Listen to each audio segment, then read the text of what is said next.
मनीष सिसोदिया जी जो इतना उतावलापन दिखा रहे हैं, उनके सारे नेता बार बार पूछ रहे हैं कि वही क्या मिला क्या मिला क्या मिला। तो आपको बहुत जल्दी पता लग जाएगा कि क्या मिला है और क्या क्या मिला है। जितनी बार भी आम आदमी पार्टी से एक सवाल पूछा गया, अभी तक आम आदमी पार्टी एक सवाल का जवाब नहीं दे पाई, बाकी तो वो सब बोल रहे हैं। जो दिल्ली के शिक्षा मंत्री हैं, उनकी खुद की धर्मपत्नी को दिल्ली की चिकित्सा व्यवस्था पर कोई विश्वास नहीं है। ये कोई 15 बिल हैं, 15 में से 12 बार ये अपोलो गए। तो क्या अपोलो हॉस्पिटल दिल्ली सरकार का है? जैसे ही इनको खांसी होती है, ये सीधा अपोलो भाग जाते हैं। जैसे ही उनको वायरल फीवर होता है, ये सीधा अपोलो भाग जाते हैं, अपने मोहल्ला क्लिनिक नहीं जाते। और मैं आज सारे आम आदमी पार्टी के सांसद, उनके मंत्री, उनके विधायक, मैं आज उनके परिवार वालों से कुछ कहना चाहता हूं और उनके बच्चों से कुछ कहना चाहता हूं कि आपके पिताजी बार बार ये कहते हैं कि हमारे सरकारी स्कूलों में जज का बच्चा भी पढ़ता है, गरीब का बच्चा भी पढ़ता है। आज तक वो जज का नाम तो आपने नहीं बताया, किसका बच्चा पढ़ता है। मैं उन बच्चों से कहना चाहता हूं कि बच्चों, अगर अपने पिताजी को आज बोलो, अगर आपको आपकी शिक्षा क्रांति पर इतना विश्वास है तो हम सबका नाम प्राइवेट स्कूलों से काटकर दिल्ली सरकार के स्कूलों में दाखिला करवा दें। मनीष सिसोदिया कह रहे थे कि मेरे को बताओ कहां आना, तुम्हें कहीं नहीं आना, बस तुम्हें भागना नहीं है। जैसे सत्येंद्र जैन की याददाश्त चले गई, बस मनीष सिसोदिया जी आप इतनी कृपा करना, बादाम खाते रहना, आपकी याददाश्त ना चले जाए, बस इतना उपकार करना दिल्ली के लोगों के ऊपर। ओबराइस होटल के अंदर तब के दिल्ली के कमिश्नर, तब के दिल्ली के डिप्टी कमिश्नर मनीष सिसोदिया, अमित अरोड़ा, विजय नायर, दिनेश अरोड़ा, अमन ढल, बरिंदर सिंह ढल और मिस्टर नायर, ये सब लोग ओबराइस में बैठ के, और इनके सरगना का संचालन कौन करते थे? के कविता, जो कि केसीआर के परिवार से हैं। के कविता ने ही उनकी बेटी हैं, और वही सारे साउथ के लोगों को यहां पर लेके आए थे। रेड्डी ब्रदर्स को लेके आए, मगुंटा की, जो जिनकी मगुंटा के नाम से शराब के लाइसेंस है, यहां पे एडवांस में पैसा दिया गया। पंजाब इलेक्शन और गोवा इलेक्शन के लिए एडवांस पैसा दिया गया। इंडिया अगेंस्ट करप्शन से लेकर एलओसी खुलने का सफर, आईएसी टू एलओसी, शुरुआत करी थी इंडिया अगेंस्ट करप्शन से, और आज इनकी एलओसी खुल गई है। और सुबह मनीष सिसोदिया जी ने एक ट्वीट किया कि मैं दिल्ली में ही हूँ, कहाँ पर आना है मुझे, जहाँ पर बुलाओगे मैं आ जाऊँगा। तो मैं उनको बताना चाहता हूँ कि एलओसी खुलने का मतलब कोई आपको थाने वाले नहीं बुलाएंगे, कोई आपको पुलिस नहीं बुलाएगी। जो वो गुमराह कर रहे हैं देश को कि एलओसी खुलने का मतलब होता है कि सारे एयरपोर्ट के ऊपर में आपका लुकआउट सर्कुलर नोटिस भेज दिया गया है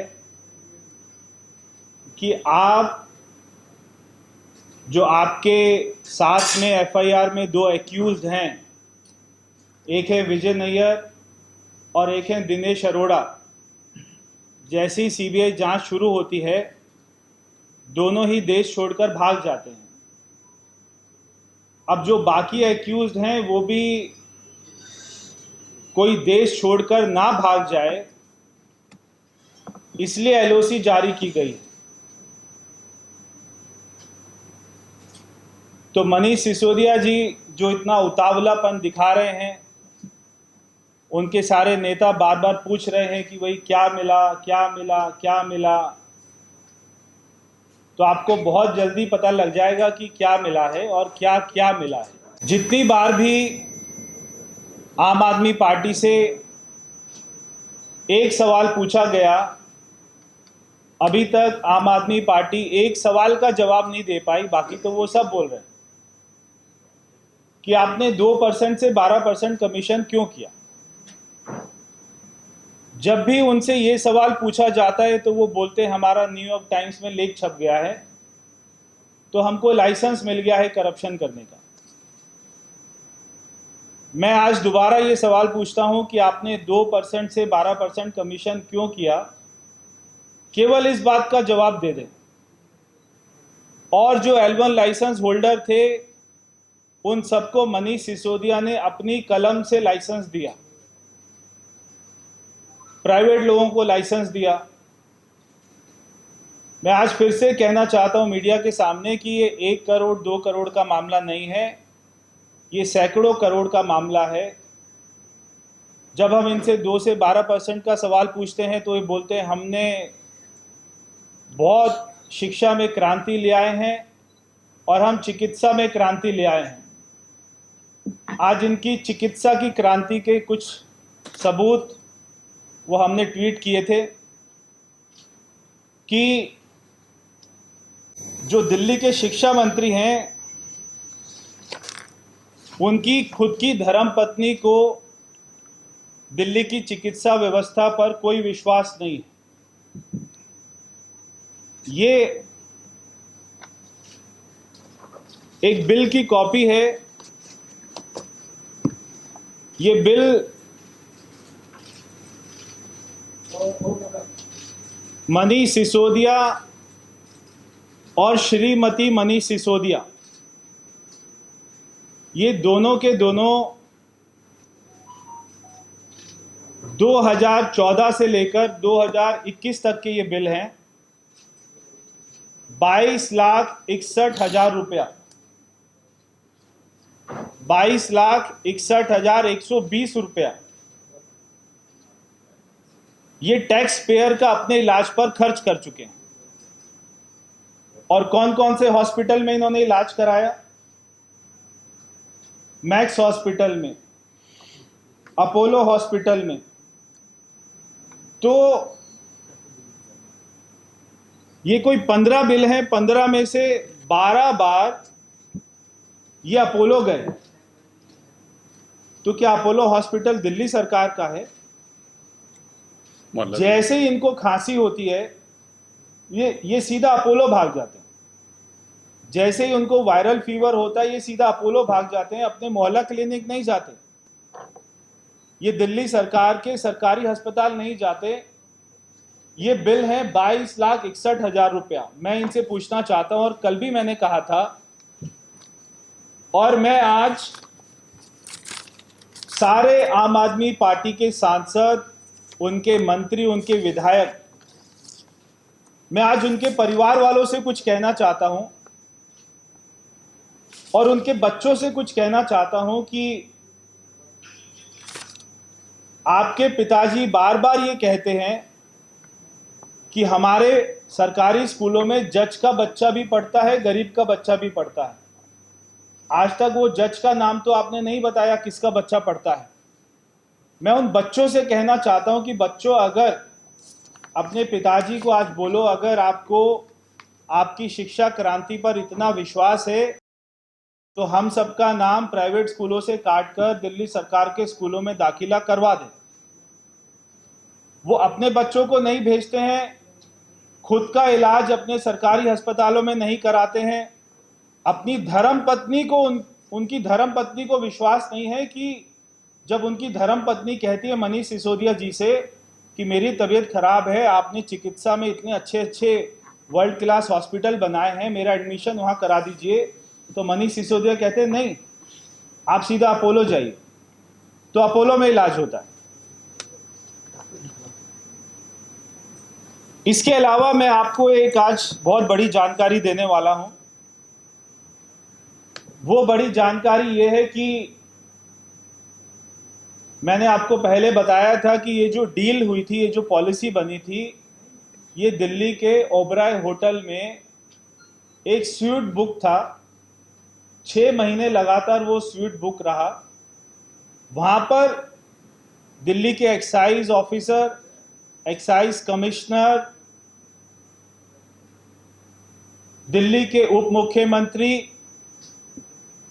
कुछ लिकर माफिया और कुछ पॉलिटिकल परिवार के लोग उस मीटिंग में शामिल होते थे।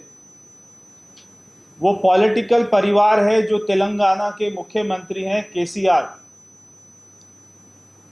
उनके परिवार के लोग उस मीटिंग में शामिल होते थे। वो एक प्राइवेट प्लेन में आते थे। एक बहुत बड़ा उनके राज्य का शराब माफिया है, उसके प्राइवेट प्लेन में आते थे। और ये जो स्वीट बुक था, ये उन्होंने ही बुक कराया था और उन्होंने ही सेम पॉलिसी पंजाब में लागू कराई है। उन्होंने ही मनीष सिसोदिया के साथ मिलकर, अरविंद केजरीवाल के साथ मिलकर ये पूरा प्लान बनाया और ये पॉलिसी उनके राज्य में भी चलती है, तेलंगाना में, और इस पॉलिसी को वो पश्चिम बंगाल में भी चालू करवाया। केसीआर के परिवार के लोगों ने, यहाँ के जो L1 लाइसेंस होल्डर थे, पहले वो अपने लोग बनाए और पहली इंस्टॉलमेंट जो मनीष सिसोदिया को मिली, आम आदमी पार्टी को मिली, वो 150 करोड़ रुपए की थी। 150 करोड़ रुपया सबसे पहले डील में इनको मिला। वो जो लोग आते थे तेलंगाना से, उन लोगों ने पहली इंस्टॉलमेंट इनको 150 करोड़ रुपया दिया और उसके बदले में तय हुआ कि जो L1 का जो कमीशन है, वो कमीशन पहले हम लेंगे, हम इसका प्रॉफिट कमाएंगे, उसके बाद में आप इस काम को कर सकते हैं। तो मेरा ये आरोप है, मनीष सिसोदिया ये बताएं कि क्या उन्होंने, जो तेलंगाना के मुख्यमंत्री हैं केसीआर, उनके परिवार के लोगों के साथ में मीटिंग करी या नहीं करी। उनके परिवार के लोगों के साथ में ओबराय होटल में आप मिले या नहीं मिले, इस बात का मनीष सिसोदिया जवाब दे। और मैं चाहता हूं इससे पहले कि वो कोर्ट में अपने इस जुर्म को कबूलें, स्वीकार करें और सारे सबूत आए। एक उप मुख्यमंत्री होने के नाते उनकी जिम्मेदारी है कि जब ये सारी बातें सामने आ रही हैं, वो खुद जनता के सामने आकर माफी मांगे कि मैंने गलत काम किया है, मैंने इतना करोड़ों रुपया अपनी पार्टी के कहने से, अपने मुख्यमंत्री के कहने से इकट्ठा किया है, उसको कहां कहां ट्रांसफर किया है, वरना बाद में तो ये कोर्ट में आएगी ही। अगर वो अपनी बात को स्वीकार करे और माफी मांगे, इससे बेहतर मेरी उनको फ्रेंडली एडवाइस नहीं हो सकती है। तो ये मुझको आज कहना था। LOC इसलिए खुली क्योंकि ये लोग देश छोड़कर ना जाएं। जो जांच एजेंसी है, उनको ऐसा अनुमान था कि जो 2 लोग चले गए हैं औरों की तरह, इनमें से कुछ लोग और जा सकते हैं, इसलिए ये LOC खुली है। बहुत बहुत धन्यवाद। बॉलीवुड का बहुत मशहूर गाना हुआ था, क्या था, देख तेरे संसार की हालत क्या हुई भगवान, कितना बदल गया इंसान, कितना बदल गया इंसान। यही जो कल तक कहता था अरविंद केजरीवाल कि हम करप्शन के खिलाफ हैं, करप्शन वालों को देश के गद्दार का तगमा मिलना चाहिए, उनको गद्दार माना जाना चाहिए। आज उन्होंने ट्वीट करके कहा करप्शन तो मुद्दा ही नहीं है, सीबीआई और ईडी को रेड नहीं करनी चाहिए। आज अरविंद केजरीवाल क्या कह रहे हैं? सीबीआई और ईडी को रेड नहीं करनी चाहिए। क्यों नहीं करनी चाहिए? क्योंकि सीबीआई और ईडी आजकल अरविंद केजरीवाल, मनीष सिसोदिया जी के जो पैसे के लेन देन हुए हैं उन लोगों को वो अरेस्ट कर रही है। जैसे परवेश जी ने बताया, ये कुछ नामों में हिचकिचाहट कर रहे थे, शायद परिवार का तो बताया, और सारी बातों के उन्होंने खुलासे किए। और जो लोग भागे हुए हैं, मनीष सिसोदिया कह रहे थे कि मेरे को बताओ कहां आना, तुम्हें कहीं नहीं आना, बस तुम्हें भागना नहीं है। जैसे सत्येंद्र जैन की याददाश्त चले गई, बस मनीष सिसोदिया जी आप इतनी कृपा करना, बादाम खाते रहना, आपकी याददाश्त ना चले जाए, बस इतना उपकार करना दिल्ली के लोगों के ऊपर। परवेज जी ने बताया ओबराइस में मीटिंग होती रही, उस ओबराइस की मीटिंग, ये सारी इस करप्शन की गढ़ जो है वो ओबराइस होटल से ही शुरू होती है। ओबराइस होटल के अंदर तब के दिल्ली के कमिश्नर, तब के दिल्ली के डिप्टी कमिश्नर मनीष सिसोदिया, अमित अरोड़ा, विजय नायर, दिनेश अरोड़ा, अमन ढल, बरिंदर सिंह ढल और मिस्टर नायर, ये सब लोग ओबराइस में बैठ के, और इनके सरगना का संचालन कौन करते थे? के कविता, जो कि केसीआर के परिवार से हैं। के कविता ने ही, उनकी बेटी हैं, और वही सारे साउथ के लोगों को यहां पर लेके आए थे। रेड्डी ब्रदर्स को लेके आए, मगुंटा की, जो जिनकी मगुंटा के नाम से शराब के लाइसेंस है, यहां पे एडवांस में पैसा दिया गया। पंजाब इलेक्शन और गोवा इलेक्शन के लिए एडवांस पैसा दिया गया। और मैं आपको तरीकों के साथ किस किस तरीक को, पहले तो मैं आपको ये बताना चाहता हूं कि इन्होंने पैसे लिए कितने कितने हैं। ये कल भी कह रहे थे कि हमारा बता नहीं रहे, मनीष सिसोदिया जी कह रहे थे बता नहीं रहे हमने कितने पैसे लिए हैं। हम बता रहे हैं भाई, आप सुन नहीं रहे। सारा देश सुन रहा है मनीष सिसोदिया जी, बस एक आप ही को नहीं सुन रहा, क्योंकि आपने ले रखे हैं इसलिए आपको सुनना नहीं चाहते आप। तो कितने पैसे लिए आपको परवेज ने अभी बताया, 150 करोड़ रुपया एडवांस लिया, एडवांस।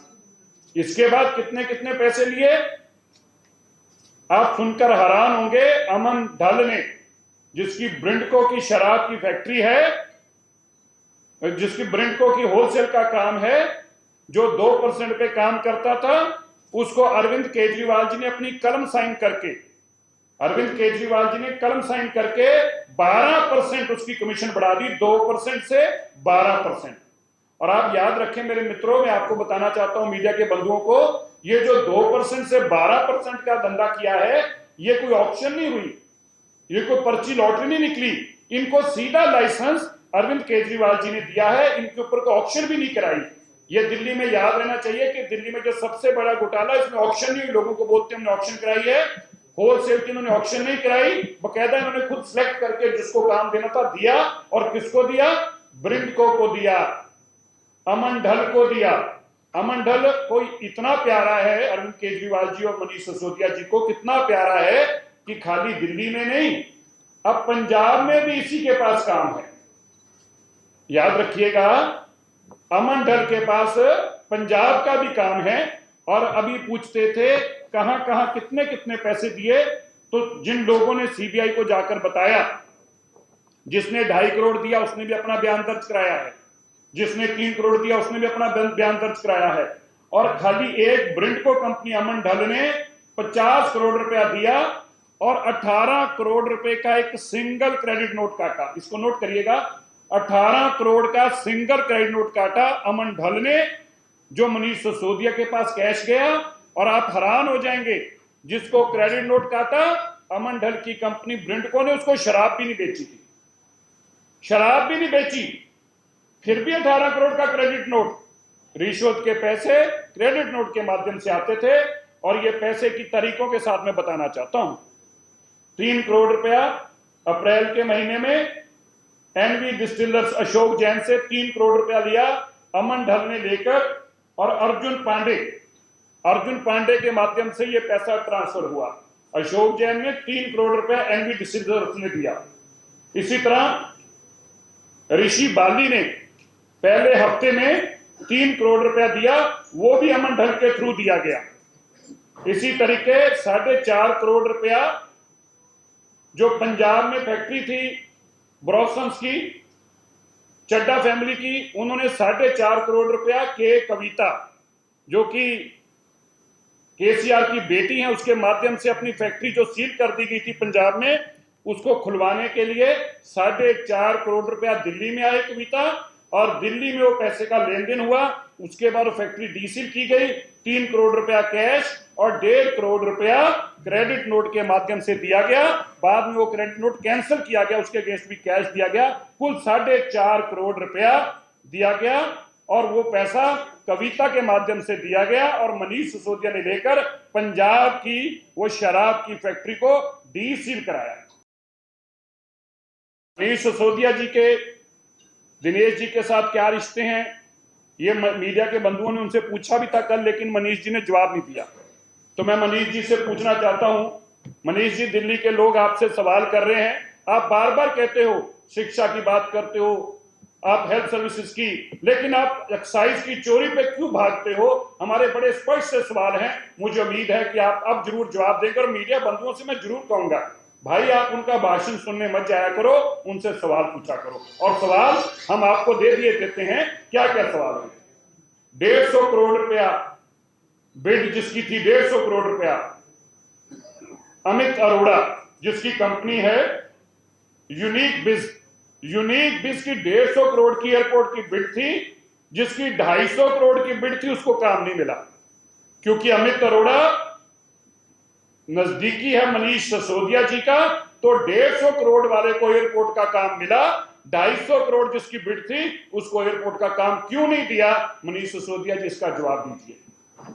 2.5% से आपने 12% कमीशन की और किसी की ऑक्शन नहीं की। बिना देश का पहला व्यापार है जब सरकार तय करती है कि प्राइवेट आदमी को 12% कमीशन देनी होगी और उस 12% कमीशन देने वाले लोगों का जो लाइसेंस दिए उसको मनीष सिसोदिया जी ने लाइसेंस दिए। इसका जवाब दो, आपने ये काम क्यों किया? मनीष सिसोदिया जी, आपने बार बार पूछा कि मैंने गलत क्या किया है। 9,000 करोड़ रुपया आपने कहा हमारा रेवेन्यू आ रहा है। मनीष सिसोदिया जी ने कहा, अरविंद केजरीवाल जी ने पीसी कर करके कहा, लेकिन जब चोरी पकड़ी गई तो बोले 3500 करोड़ रुपए का लॉस हो गया। हमने जो अंदाजा लगाया था वो पैसा आया नहीं, लेकिन एलजी साहब के कारण हो गया। तो मनीष सिसोदिया जी, पिछले 8 महीनों से आप कह रहे थे ये पॉलिसी सबसे बढ़िया है, 9,000 करोड़ प्रॉफिट आएगा, वो पैसा कहां गया? जो सरकारी खजाने का पैसा था, 3500 करोड़ रुपए का लॉस हुआ, उसका जिम्मेवार कौन है? मनीष सिसोदिया जी, इसका भी जवाब दीजिएगा। और अंत में मैं आप सबको बताना चाहता हूं, उनके जो मित्र हैं जिनके साथ उनका बड़ा स्नेह है, उनको उन्होंने जो महादेव डिस्टिलरीज थी उसके सारे लाइसेंस छीनकर, ध्यान दीजिएगा इसको, बड़ा इंपॉर्टेंट है, महादेव डिस्टिलरीज के सारे लाइसेंस छीनकर मनीष सिसोदिया जी ने अपने निजी मित्र, जिनकी आजकल भागा हुआ है भगौड़ा है, दिनेश अरोड़ा, जिसकी फोटो भी उन्होंने डिलीट की थी, उस दिनेश अरोड़ा को दिए, जिसने अपनी नई कंपनी खोली और वो कंपनी खोलकर अपने सारे licence Mohan cold water, Mohan Meakins, विस्किन, एबी ग्रेन, मधुसा, एडी ब्रॉसन, एल्को ब्रूज, रेडिको, मोदी और जिमनाई, ये सारे लाइसेंस जो हैं ये महादेव के पास थे, उससे छीनकर इन्होंने अपने दिनेश, जो इनका चेता है, जो भागा हुआ है, ये दिनेश जिसकी फोटो इन्होंने डिलीट की थी, याद रखिएगा परवेज जी फोटो, ये दो चोर जो भागे हुए हैं दिल्ली छोड़कर, एक का नाम दिनेश है, दूसरे का नाम विजय नायर है। ये दोनों भगौड़े हैं, इनको सीबीआई ढूंढ रही है और ये मनीष सिसोदिया जी और अरविंद केजरीवाल जी के साथ इनकी फोटो है। अब आजकल इनसे पूछो कहां हैं तो कहते हम तो जानते भी नहीं है। इनकी फोटो डिलीट क्यों की, इसका जवाब दिल्ली और देश के लोग आज आपसे पूछ रहे हैं। धन्यवाद। इन्होंने छुपा रखा है, इन्होंने भागे नहीं है, बात ठीक कहा। ये जो लोग हैं ये मनीष सिसोदिया जी और अरविंद केजरीवाल जी ने कहां छुपा रखे हैं? मैं उनसे आग्रह करता हूं अपने मित्रों का पता बताएं और कहां छुपा रखे हैं। अगर आप सच्चे हैं तो इनको बाजू से पकड़कर सीबीआई के सामने लेकर आए जिनको आपने छुपा रखा है। धन्यवाद जी। किसी को प्रश्न हो जी? सर मेरा सवाल है, काफी गंभीर आरोप लगा रहे हैं क्योंकि जिस तरीके से ओबराय में मीटिंग हो रही थी और आप ये कह रहे हैं कि पंजाब की भी एक साइड पॉलिसी दिल्ली के पैटर्न से दी गई, तो आपको लगता है कि जब जो सीबीआई इंक्वायरी कर रही है उसका दायरा बंगाल में भी और पंजाब में भी होना चाहिए? जाना चाहिए। और उस मीटिंग के अंदर राघव चड्ढा, चीमा जो पंजाब के फाइनेंस मिनिस्टर हैं, कैब सिन्हा जो वहां के सेक्रेटरी एक्साइज कमिश्नर हैं, और वहां के जो ये राघव चड्ढा के साथ दिनेश अरोड़ा और विजय नायर, ये सारे मनीष सिसोदिया के घर के ऊपर 30 तारीख को मैंने वो डेट इसी करके यहां बताई थी, ये सब इकट्ठे हुए थे। और वही लोगों ने जिन्होंने दिल्ली में कब्जा कर रखा है, शराब का लूट कर रहे हैं, वही लोग अब पंजाब में गए हैं। तो बिल्कुल ढल को काम हाँ, एक इंपॉर्टेंट बात अभी इन्होंने याद कराई। ये आजकल सौरभ भारद्वाज बहुत बोल रहे थे, कह रहे थे बताओ गलत क्या हुआ। सौरभ जी को हम बताना चाहते हैं, ये जो अमन ढल है, अमन ढल का और सौरभ भारद्वाज का क्या रिश्ता है, ये सौरभ जी बताएंगे तो अच्छा, नहीं तो फिर हम बताएंगे। अमन ढल का और सौरभ जी का क्या रिश्ता है, यह भी लोगों के सामने आना चाहिए। पंजाब में भी काम पंजाब में अमन ढल को काम क्यों मिला, राघव चड्ढा इसका जवाब देना चाहेंगे, क्योंकि वहां राघव चड्ढा ही सब लेन देन कर रहे हैं। इसलिए आपने जो कहा, हम जल्दी ही चंडीगढ़ का यूनिट जो है सीबीआई का, हम उनको भी, क्योंकि ये सारा पैसे का लेन देन चंडीगढ़ में हो रहा है, पंजाब एक्साइज पॉलिसी का लेन देन चंडीगढ़ में हो रहा है, और चंडीगढ़ जो है वो सीबीआई की जुरिडिक्शन में आता है। और ईडी के पास हम ये लिखित में स्पेसिफिक कंप्लेंट बताएंगे कि पंजाब के अंदर पैसे का लेन देन चंडीगढ़ में कैसे हुआ, और सीबीआई उसके ऊपर भी कार्रवाई करे। जी जी, और का रमेश, वो ये भी बता रहा है कि सीबीआई को जांच में कुछ नहीं मिला। मैं समझता हूँ अगर उनके घर में अगर 2-4 करोड़ रुपए मिलते तो मनीष सिसोदिया से बेवकूफ़ तो कोई हो ही नहीं सकता था, क्योंकि 3 महीना पहले अरविंद केजरीवाल जी ने बता दिया था कि रेड होने वाली है, और 1 महीना पहले दिल्ली के एलजी ने उसके लिए जांच की सिफारिश कर दी थी। तो हम भी और आप भी मेरे ख्याल से ये एक्सपेक्ट नहीं कर रहे होंगे कि उनके घर में कोई कैश मिलने वाला है या कोई गोल्ड मिलने वाला है। तो जो अपना सीबीआई लेने गई थी वो उनको मिल गया, उनका मोबाइल मिल गया, उनके कंप्यूटर मिल गए। बाकी जो जांच होगी, पैसा कहाँ कहाँ छुपाया हुआ है, अपने घर में तो छुपाएंगे नहीं, कहाँ कहाँ छुपाए हुए वो सारी बातें, सारे लोकेशन सामने आ जाएंगे। ये लगातार जो प्रश्न आप लोगों की तरफ से उठाए जा रहे हैं, अरविंद केजरीवाल जी ये कह रहे हैं कि देश का विकास कैसे संभव हो सकता है अगर केंद्र सरकार इस तरीके से सीबीआई और ईडी का गेम प्ले करेगी लगातार।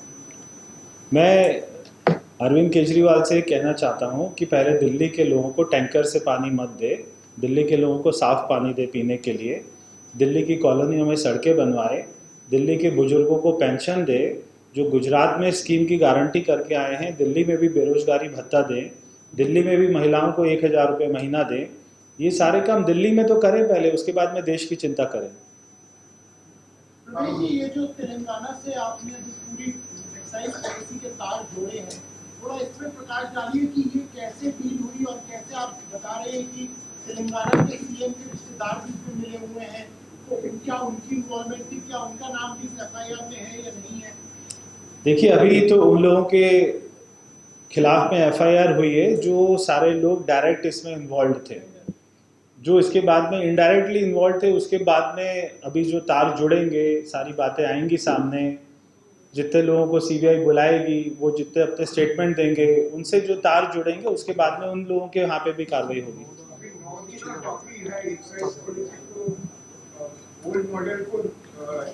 हाँ, लागू किया। तो अभी जो सीबीआई ईडी का जो तमाशा चल रहे हैं, उसके इस सिलसिले में इसको क्या बंद कर दिया जाए कि इसको ऑप्शन क्या?